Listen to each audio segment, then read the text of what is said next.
Hello guys, চিরঞ্জিত পিঙ্কি ব্লগে তোমাদের অনেক অনেক স্বাগত। কেমন আছো তোমরা? আশা করি ভালো আছো। আর আমি একদম ভালো নেই, কারণ তোমরা আমাদের না ভিডিও দেখছো না চ্যানেলে সাবস্ক্রাইব করছো। মনটা প্রচণ্ড খারাপ হয়ে আছে। তো তোমরা বলো প্লিজ যে কেমন ধরনের ভিডিও দেখতে চাও, সেরকম ভিডিও দেওয়ার চেষ্টা করব। আর চলো আজকে একটু মেকআপ ভিডিও তোমাদের সাথে শেয়ার করছি।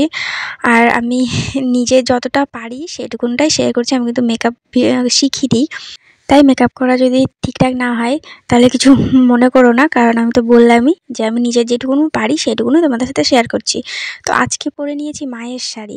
এটা মায়ের শাড়ি, অনেক দিন ধরে পরবো ভাবছিলাম, কিন্তু এত অলস আমি যে শাড়িটা পরা হয়ে উঠছিল না। তো যাই হোক, ফাইনালি শাড়িটা পরে নিয়েছি আর মেকআপও টুকিটাকি শুরু করে দিয়েছি। তো তোমরা দেখো, দেখে বলো কেমন লাগছে ফুল লুকটা দেখে। আর বন্ধুরা, মায়ের শাড়ি পরে ভিডিও বানানোর মজাটা একটু আলাদাই।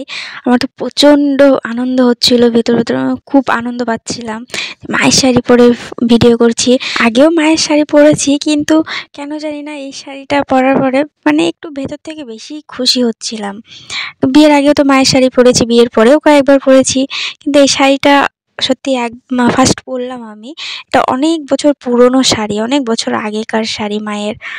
তো তোমাদের সাথে কথা বলতে বলতে আমার মেকআপও কমপ্লিট। আর এবার চলো তোমাদের সাথে একটা সিম্পল ভেরি ইজি হেয়ার স্টাইলও শেয়ার করি।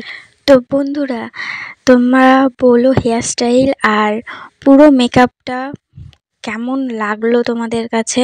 আর অবশ্যই কমেন্ট করো, কমেন্টে জানিও তোমরা কেমন ভিডিও দেখতে চাও, সেরকমই ভিডিও দেওয়ার চেষ্টা করব। চ্যানেলটা প্লিজ প্লিজ সাবস্ক্রাইব করে দিও। দেখো হেয়ার স্টাইলটাও আমার প্রায় কমপ্লিট, এখন ফুলগুলো লাগিয়ে নিলেই হয়ে যাবে। তো ফুলগুলো লাগানো প্রায় কমপ্লিট হয়ে গেছে। তো হেয়ার স্টাইলটা দেখে বলো কেমন লাগছে। আমার তো ভীষণ ভালো লাগছে, ওই জন্য আয়না দিয়ে বারবার দেখছিলাম। তো যাই হোক, এই দেখো আমার ফাইনাল লুক কেমন লাগছে, তোমরা কমেন্টে অবশ্যই জানিও। তো আজকের মতো ভিডিওটা এখানেই শেষ করছি, টাটা।